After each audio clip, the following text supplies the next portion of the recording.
Meus queridos, sejam muito bem-vindos para mais um momento ímpar da sua vida, na aula de Biologia. No vídeo de hoje, nós faremos a ligação entre a Química e a Biologia para a vida, mostrando o motivo dessas duas ciências estarem classificadas como naturais.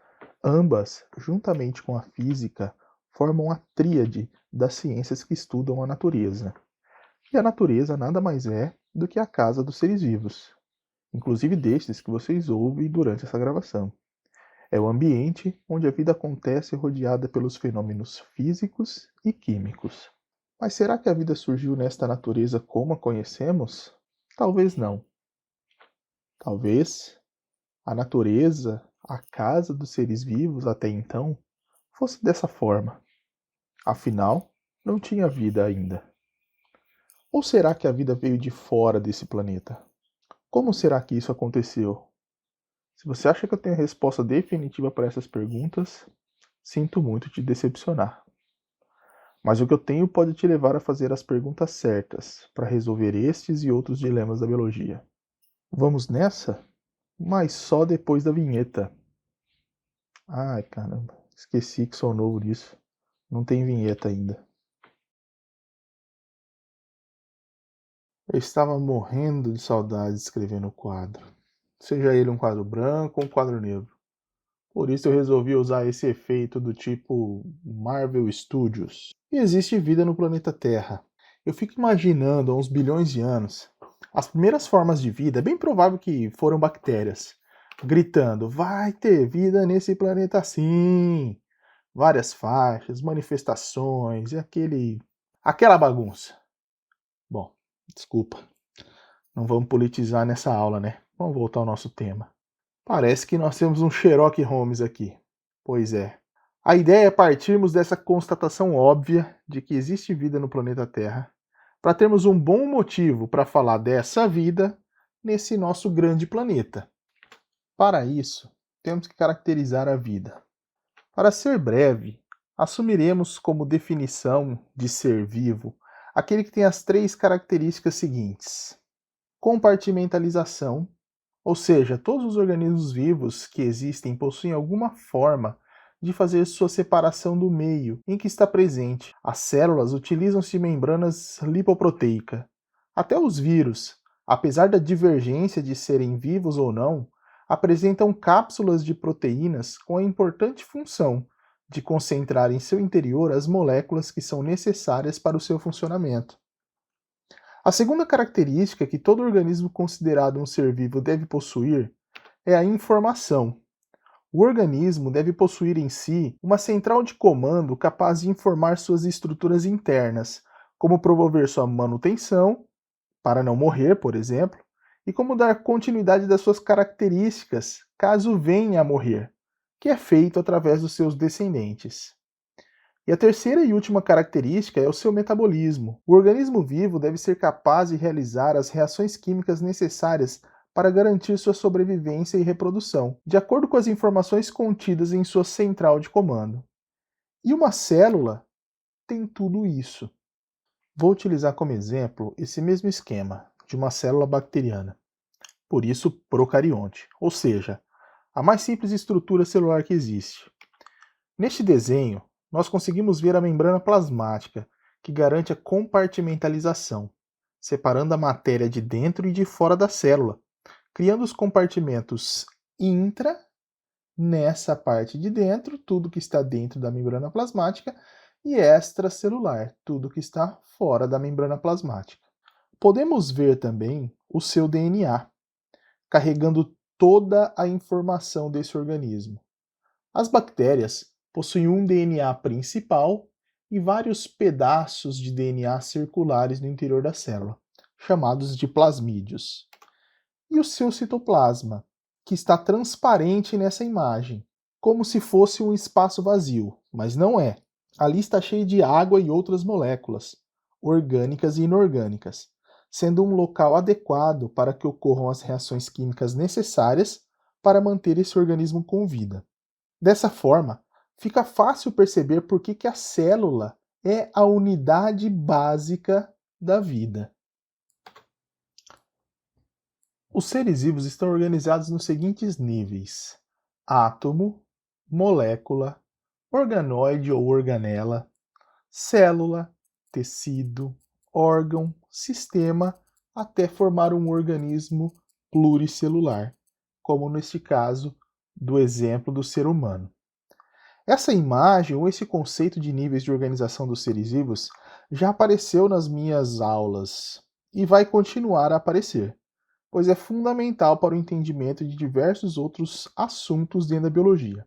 Nesse momento, vou focar nesses 4 primeiros níveis de organização, mas vou tirar temporariamente as organelas e daremos a devida ênfase na célula como a unidade básica da vida. Lembrem-se que o nosso objetivo é mostrar a importância da química para a biologia. Existem vários pontos de contato entre estas duas disciplinas, mas eu considero este um dos mais bonitos. Olha só. Nós já aprendemos sobre a teoria do Big Bang, da expansão do universo, da formação dos núcleos atômicos e bem depois dos átomos, a poeira cósmica, nebulosas e etc. Vamos adiantar e vamos até a formação do planeta Terra, que as evidências apontam para 4 bilhões e meio de anos aproximadamente. Durante a sua formação, moléculas orgânicas compostas por carbono agregaram-se a partir dos compostos inorgânicos presentes no ambiente hostil da Terra primitiva e deram origem aos primeiros ingredientes, que foram essenciais para o desenvolvimento da vida. Até então, o planeta era um planeta essencialmente químico, e por que não físico? A Terra dos primeiros 400 milhões de anos resumia-se a uma temperatura de mais de 200 graus Celsius, com uma crosta liquefeita, inúmeros vulcões lançando material na atmosfera primordial. Somente com o resfriamento da Terra, a crosta tornou-se sólida, mas esta era nua, sem vida, e a temperatura mais baixa permitiu a presença de água líquida na superfície.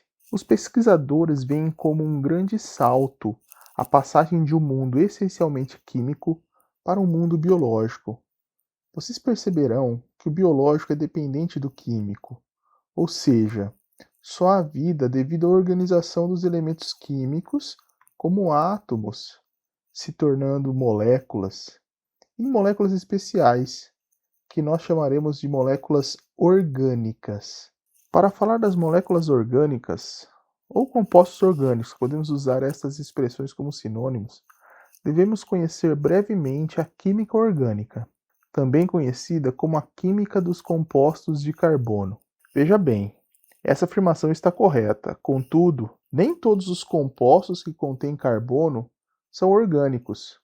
Por exemplo, o dióxido de carbono, ou gás carbônico, o carbonato de cálcio, o grafite, o diamante, entre outros.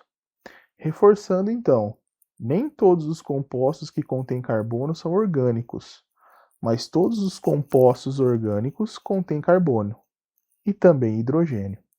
O químico sueco Thorbjörn Bergman, em 1770, foi o primeiro a expressar a diferença entre substâncias orgânicas e inorgânicas. Compostos orgânicos eram definidos como compostos que poderiam ser obtidos a partir de organismos vivos. Compostos inorgânicos eram aqueles originados de fontes não vivas.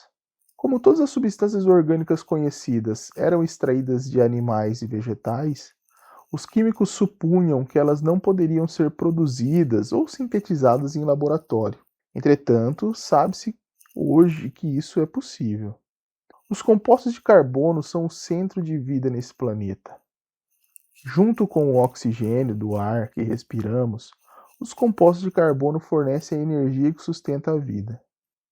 Eles incluem diferentes tipos de moléculas que formam e integram as mais diversas formas de vida, cada qual com suas funções. É por isso que voltaremos a esta imagem que já foi mostrada anteriormente. Como vimos, uma molécula pode ser inorgânica ou orgânica. Entre as inorgânicas, nós temos substâncias menores, mais simples e não necessariamente compostas de carbono, como a água, os sais minerais e os gases da atmosfera. Enquanto as moléculas orgânicas, iremos nos concentrar nos 4 grupos principais, que são os carboidratos, as proteínas, os lipídios e os ácidos nucleicos. E para situá-los quanto às moléculas orgânicas, farei aqui uma breve apresentação para que vocês possam reconhecê-las quando falarmos especificamente delas. Os carboidratos são carinhosamente chamados de açúcares. Alguns exemplos de carboidratos são glicose, frutose, lactose, sacarose e amido. Embora sejam chamados de açúcares, nem todo açúcar é doce e de sabor adocicado. O principal componente do pão, do arroz e do macarrão, por exemplo, é um açúcar conhecido como amido.